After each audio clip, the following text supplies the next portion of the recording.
সেনাপতি সারা বাংলাদেশের মানুষের ভোটে নির্বাচিত, সদ্য নির্বাচিত মাননীয় প্রধানমন্ত্রী তিনি আজকে আমাদের মাঝে সেখানে উপস্থিত হয়েছেন। আমি দিনাজপুরবাসীর পক্ষ থেকে তাকে আন্তরিক ধন্যবাদ এবং অভিনন্দন জানাতে চাই, কৃতজ্ঞতা জানাতে চাই। প্রিয় ভাই বোনেরা, আজকে আমার কথা বলার দিন নয়, আজকে প্রধানমন্ত্রী কথা বলবেন। আমি শুধু আপনাদের এইটুকু বলতে চাই যে এখনো যে কথা যায়নি বলতে যে আমাদের ভোটটা চাবি এখনো মিশে যায় না, 1 মাসের পরে পরে কাজ হয়।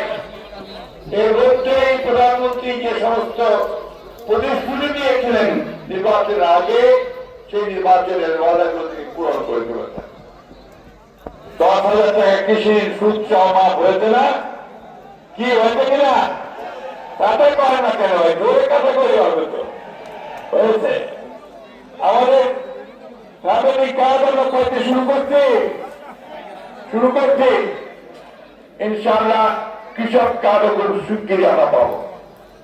আমাদের ইমাম, মুয়াজ্জিন, খাদেম এবং মন্দিরের পুরোহিত গির্জার সভায় তারা 5,000 টাকা করে যে সম্মান হিসেবে পাওয়া শুরু করছেন। কি শুরু করছেন তো? এটা কিন্তু ইতিমধ্যে উনি শুরু করে দিয়েছেন। সিদ্ধান্ত নিয়েছে যে আমরা তারেক রহমানকে প্রধানমন্ত্রী করবো, দেশের অবস্থার পরিবর্তন। সেই পথে আমাদেরকে এগিয়ে যেতে হবে বন্ধুগণ। উনি যে পথ দেখাচ্ছেন যে আমরা কাজ করব, দেশ করব এবং সবার আগে বাংলাদেশকে স্বপ্নের মতো তুলে ধরব। আমাদের প্রতিষ্ঠাতা সেই প্রেসিডেন্ট জিয়াউর রহমান এই খাল খনন কর্মসূচি শুরু করেছিলেন। আজকে আমরা তাকে ধন্যবাদ জানাতে চাই যে তিনি আজকে আবার সেই কর্মসূচি শুরু করেছেন, যে কর্মসূচির মধ্য দিয়ে তিনি বিশেষ করে দিনাজপুরের কৃষকদের যে সমস্যা, সেচের সমস্যা, সেটা পূরণ করতে সক্ষম হবে। আমি অনুরোধ করব যে শুধুমাত্র এইভাবে অনুষ্ঠানের মধ্য দিয়ে নয়, সামগ্রিক ভাবে এটাকে একটা সামাজিক আন্দোলনে রূপান্তরিত করতে হবে।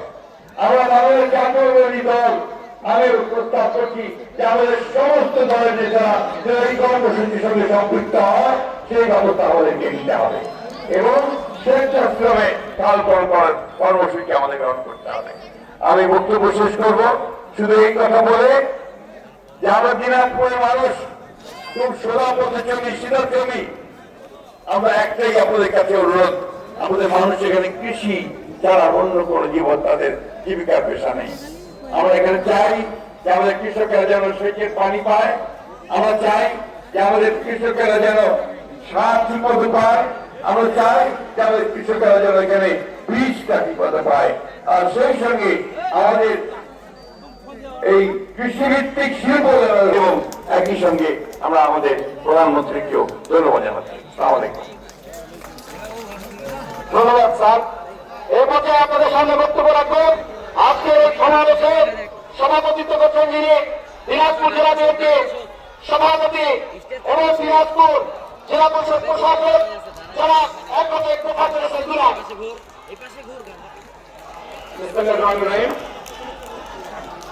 18 কোটি মানুষের প্রাণ স্পন্দন দিনাজপুরের মাটিতে যিনি তার শৈশব কিছুটা কেটেছেন নানুর বাড়িতে, নানির বাড়িতে, যিনি 17 বছর নির্যাতনের পর সেই সময় ভিতরে অন্ধকার যত ঘনীভূত হচ্ছিল, আলোর দেখা তত বেশি দেখা দিচ্ছিল, ঠিক তখনই আমাদের মাঝে উপস্থিত হয়েছেন তার পুত্র শহীদ রাষ্ট্রপতি জিয়াউর রহমান, যিনি 5.5 বছরের ক্ষমতার সময়, দায়িত্বের সময় 5,000 কিলোমিটার রাস্তা ঘুরে ঘুরে খাল কেটেছেন। সেই প্রিয় নেতা সুযোগ্য পুত্র জনাব তারেক রহমান, বাংলাদেশের মাননীয় প্রধানমন্ত্রী।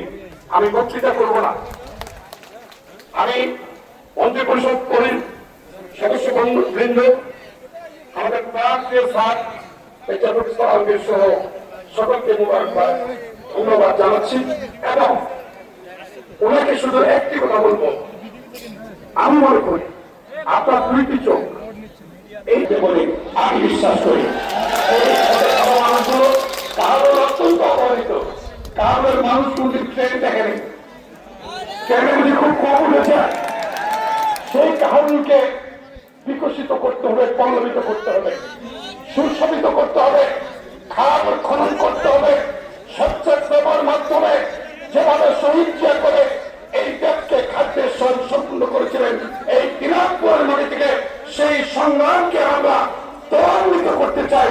এই আহ্বান জানিয়ে আসুন মাননীয় প্রধানমন্ত্রী আমাদের ইতিহাসের কাছে যাবেন।